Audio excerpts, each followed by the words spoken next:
Yeah, ndoda wonke umuntu awudinga i-structure into sabuba ngudingi abangekho baba la. Uqinisile Sibonga ngibonga nje mfethu mina into engijabulela ukuthi I'm assisting ingane zangasekhaya. Kodwa le 160 ndoda kodwa ke eyona incane manje ndoda kodwa nalo nto besiyilindile yazi aseliqhamuke kwethu. mhlawumbe uyona bafowethu yebo Njani? hayi right. Okay guys, my name is Boniso Zikali, your leader. I'm here to assist students in Zulu and Bible studies. Oh, by the way, I'm Singamu. I'll be assisting students in English and Arts and Culture Studies. Oh, yeah. I'm Mechi Mtombela. I'm here to assist in mathematics and also in economics management science. Right. Let's hope ukuthi sizosebenzisana. Okwamanje uthisha we-math uzohamba ayongena eklasini, but ke ngizoqala introducer nasenganeni, so uzobe seqala ke sale siqhubeka ukufundisa owe-English uzobe sengena emva kwakhe.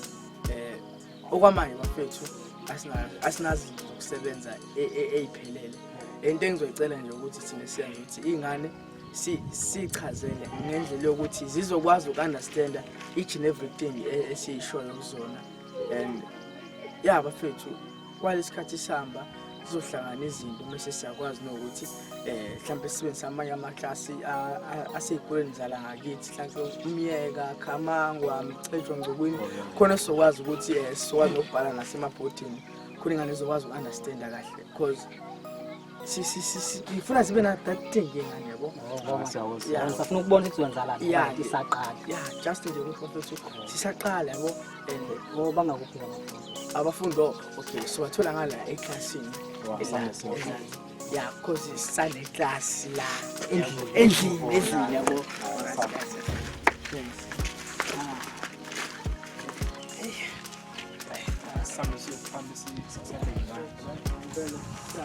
Ninjani bafundi? Siyaphila. Nami ngiyaphila. Namhlanje nginiphathela othisha benu abasha abazonisiza ezifundweni ezahlukahlukene enistruglisha kuzona. Alright, la ngiphethe uMr Ngobo and Mr Ntombela. Bafowethu take over sengashiyana nabantwana. Hi guys, I'm Mr. Ngobo. I'll be teaching you English and Arts and Culture Studies. Let's hope we'll work well together and we'll improve your lifestyle and your studies. So right now it's Mr. Ntombela's time. So I'll see you later after his class. Bye guys. Hi guys. Hi. Okay guys, I'm Mr. Ntombela. I will be assisting you in economics management science and also in mathematics. So today we'll be doing mathematics, okay? So today we'll be doing additional and subtraction. So what is additional? Additional is the process of calculating the total of two or more numbers. And the subtraction is the process of taking one number from... So sir. Yes, Michael? What do you mean, Giti? No sir. Umuzohuba njenge-English thina siyadungela. Sicela ufane nezulu kancane. Jesu! Okay. Into engizama ukuchazela yona ngithi mina.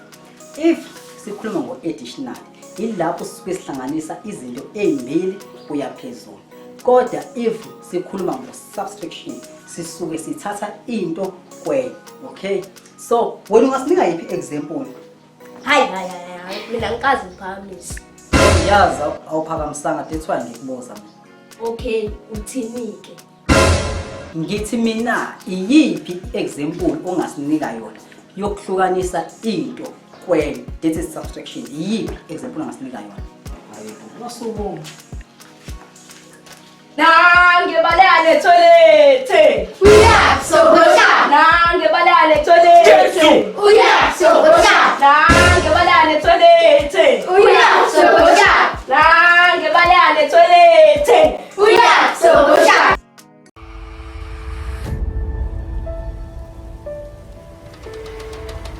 Ndoda manje ingane zikuphasana neklasini. We mame angifisi indaba ngifisi indaba. Yazi le ngane mfethu ngithi ayingenzele isibonelo. Iyasukuma yena ngazi noma isaka noma isisho lento emisho laphana isavuma isingoma kanje. Cabanga ngiyibuza umbuzo. Umuntu usazoba nenkinga kule ngane lezi. Mhlawumbe ngoba ziyaqala ukusibona, mhlawumbe izosijwayela. Noma ngene ngiyayitest. Awuzwe nawe. Mhlawumbe izongiphatha kangcono. Vele mase siphele isikhathi sami awungene odwa nawe. Sengihamba. Morning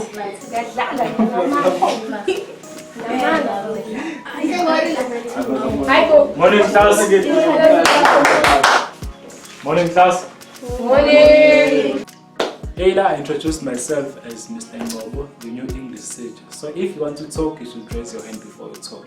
So today we'll talk about synonyms. So sir, le class enujojo uvuka. Engathi umuchaza ngathi phahla njengezulu uze sokuzo. Listen here, I'm an English teacher. I cannot teach English in Zulu. So when we talk here, we'll talk in English only. Hayi sir, ungashutha ngikukhuzanga ngoba uzobukhuluma wedwa. Okay, so as I was saying, today we'll look at synonyms and antonyms. So, sorry sir.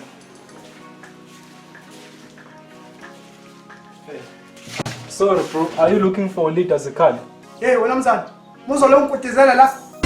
Soswana mina nawe. Mina ngizofunda la. Oh, so you're also a student? Hey, wendod, baba, funda ingane la, funda ingane. Asidlali bese sosebenza la. Wena uzofunda. Hey, angithi nathi imfundo ayikhulela. Mina ngiregister la ekhaya, ngibhale ngisho ngaphansi lapho kuma computer. Uzongithola ngikhona. Jesus! So as I was saying, guys, we are looking at the difference between synonyms and antonyms. So synonyms are the words that have similar meaning, while antonyms are the words that has opposite meaning. So do you all understand? Yes. I said, do you all understand? Yes. Yes. Ngithanda ama-synonyms nama-antonyms amagama anjani? Hayi akazwanga. Wendod. Mina ngizwile mina. Hayi wena mangazwanga mina kodwa ngizwile. Amagama anjani pho? Say ama-synonyms are words that are names. Ngishilo ukuthi akazwanga sir. Akhulekani, ngiyazi vele baningi abangazwanga. Awusitshele wena-ke. But sir, angishongo ukuthi ngizwile.